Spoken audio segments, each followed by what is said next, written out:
Então agora nesse terceiro vídeo, né, nós queremos falar um pouco mais da devoção à Nossa Senhora da Abadia em Ipameri. Como nós vimos no vídeo anterior, então nós temos duas influências, poderíamos dizer. Uma, nós temos um pouco mais de clareza, a outra nem tanto. Uma é que o padre de Catalão, chamado Padre Francisco Antônio Matoso, ele passa por Ipameri batizando pela primeira vez na capela, dentro do período que seria o período consagrado à novena a Nossa Senhora da Abadia, que está ali nas vésperas do 15 de agosto.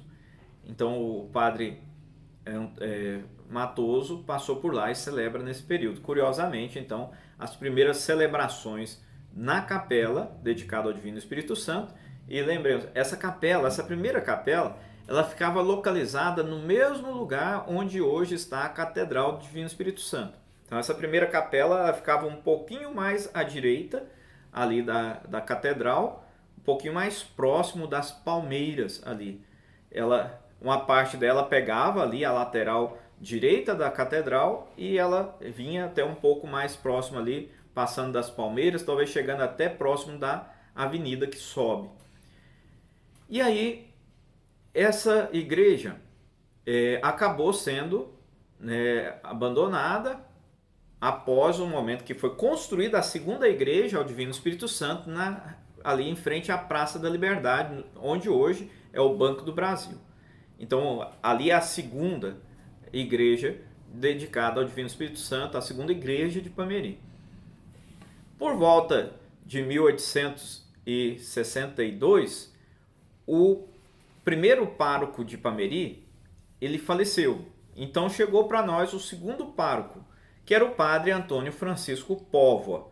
O padre Antônio Francisco Póvoa, curiosamente, é nascido no local chamado São José do Alto Tocantins, que hoje é a cidade de Niquelândia. Ou seja, sendo dali, com toda certeza, conhecia a devoção à Nossa Senhora da Abadia, talvez tenha tido até a oportunidade de visitar ali o Santuário do Muquem, haja vista que ele era natural de lá. E o padre Antônio Francisco Póvoa vem trabalhar em Ipameri. Então, se já havia um estímulo, talvez dado ali, mais certamente pelo padre José Joaquim de Souza Neiva, e por que eu falo que o padre José Joaquim de Souza Neiva teria dado? Lembremos, a família Neiva construiu uma capela em honra a Nossa Senhora da Abadia em Itaberaí.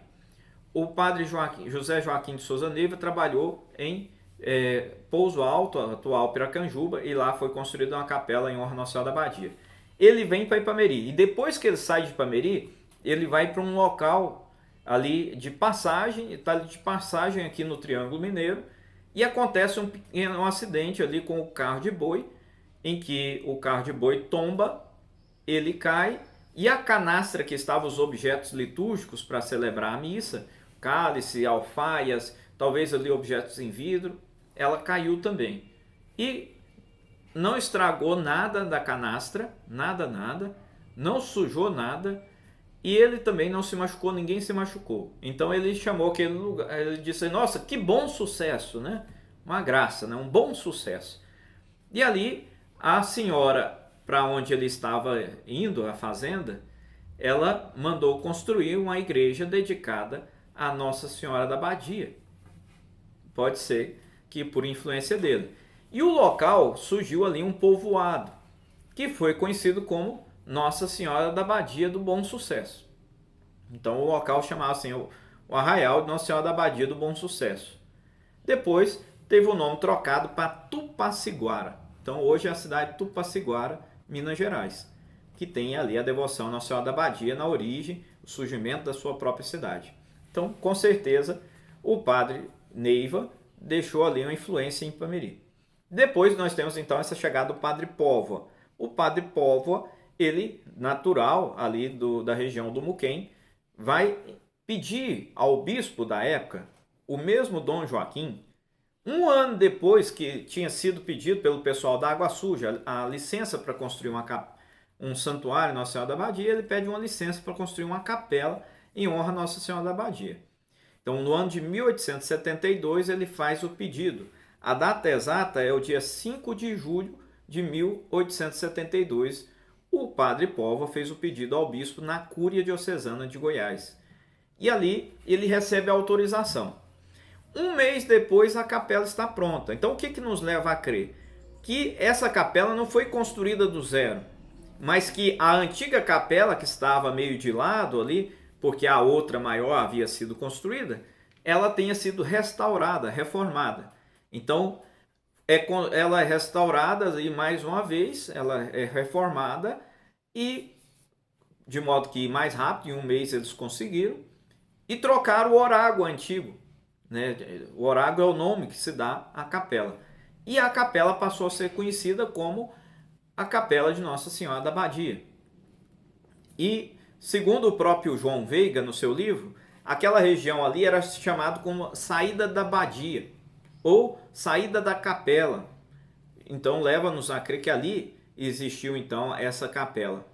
E se está no mesmo lugar onde anteriormente existiu a capela em honra ao Divino Espírito Santo, então, essa capela Nossa Senhora da Badia foi no mesmo lugar onde hoje ali está, né, como dizia, à direita da catedral, ali na mesma localização. Então nós vemos que essa devoção à Nossa Senhora da Badia, ela começa a crescer. No ano de 1877, o padre francês, padre Degenettes, que trabalhava em Pameri, ele faz um relato falando ali da festa, da programação da festa, do que aconteceria na festa de Nossa Senhora da Badia, os momentos de confissão, de catequese, de reza do terço, as santas missas, a procissão, e no final até ele faz a exortação da necessidade que havia de se construir um cemitério novo no município. Então, é o que aconteceu no ano de 1877. E ali ele relata que as pessoas vinham acampar ao redor da capela de Nossa Senhora da Badia no período da novena, para poderem participar todos os dias da novena. Então o pessoal que morava na zona rural vinha, fazia ali suas barracas, né? Quem tinha parentes, ou às vezes tinha a casa na cidade ali, e que ficava mais fechada ao longo dos seus barracos ali na cidade, né? Suas casas de pau a pique e tal, porque eles ficavam mais às vezes na zona rural. Aí eles vinham e ocupavam novamente essas casas, ou ficavam nas casas de seus parentes, e participavam desse período da novena, que era algo tradicional.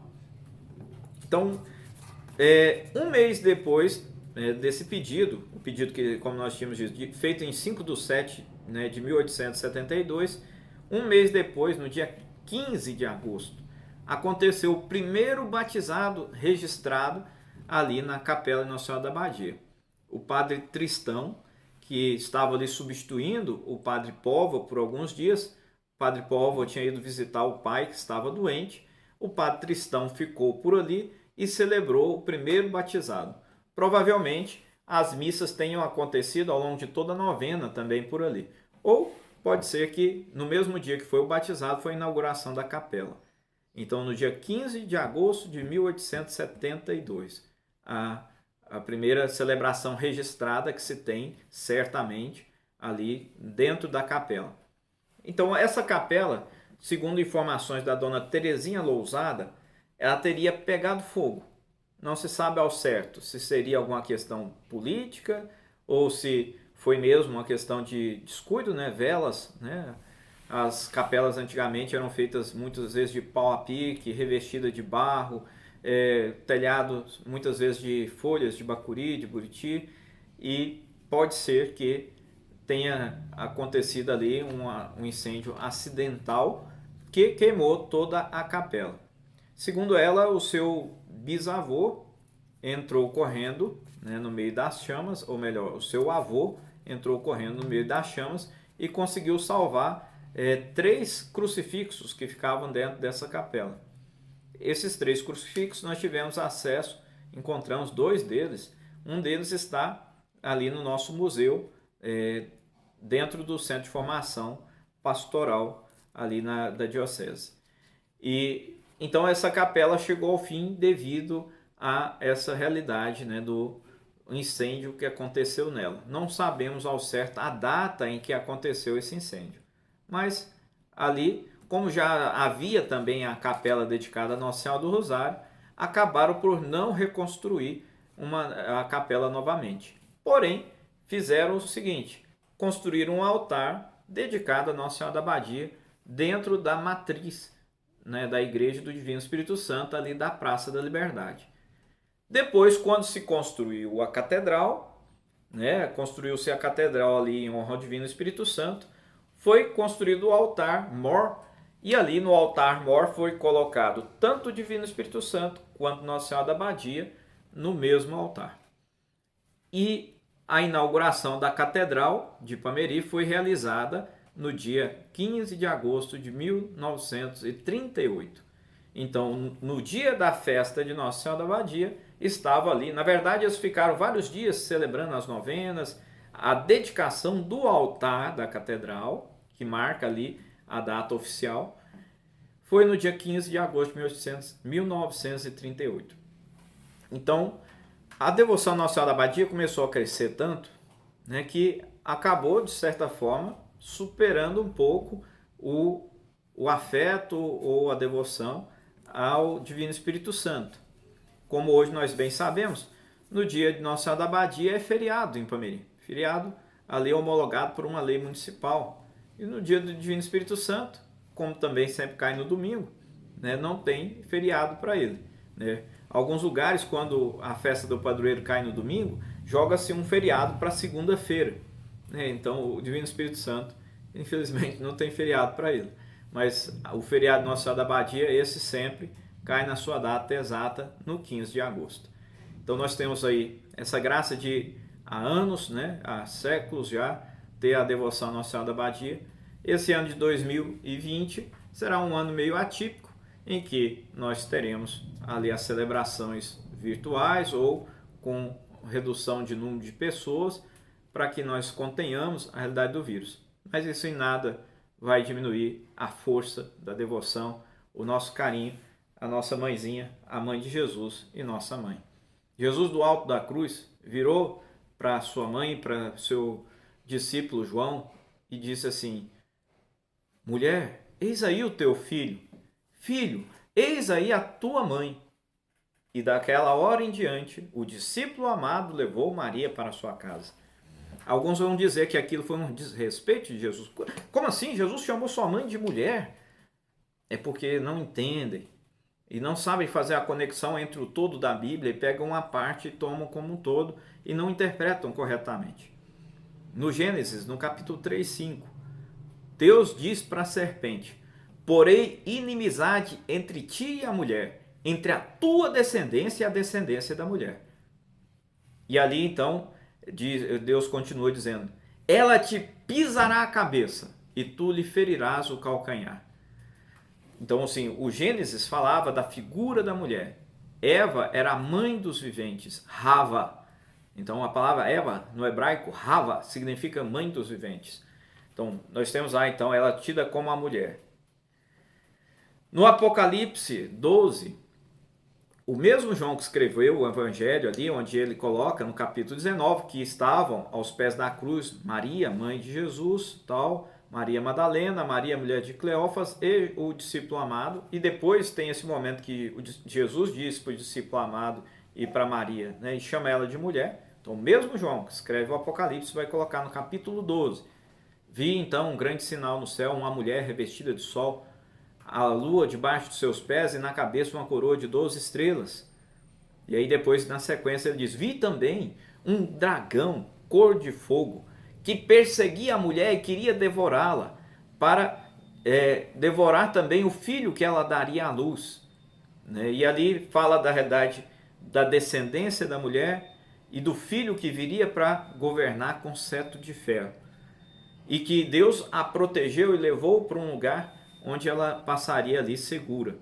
Então, mais uma vez a figura da mulher, agora a serpente é o dragão, e que persegue a mulher, e quer destruir a mulher, e não só a mulher, mas como o filho, a descendência da mulher. Nós cristãos somos da descendência da mulher, dessa mulher grandiosa, a mulher do Apocalipse, a mulher do Gênesis, esta que é prometida, que venceria o mal, que superaria o pecado e que nos concederia ali o Filho, que seria o nosso Salvador, o verdadeiro Redentor, Salvador, Jesus. Nós sabemos muito bem quem é Maria. Padre Zezinho diz: não és deusa, não és mais que Deus, mas depois de Jesus o Senhor, neste mundo ninguém foi maior. De fato, ninguém foi maior do que Maria. E ela não é uma mulher qualquer. Ela é a mulher que pisa a cabeça da serpente. Como o padre Marcelo Rossi há pouco tempo lançou a música, né? Maria passa à frente e pisa na cabeça da serpente. Que ela passe à frente, né? Interceda junto a Jesus e que a cruz sagrada de Jesus seja sempre essa luz que nos ilumina, a partir também da presença materna de Maria. Deus abençoe você. O Senhor esteja convosco, Ele está no meio de nós. Abençoe-te, Deus Todo-Poderoso, Ele que é Pai, Filho, Espírito Santo. Amém. Nossa Senhora da Abadia, rogai por nós.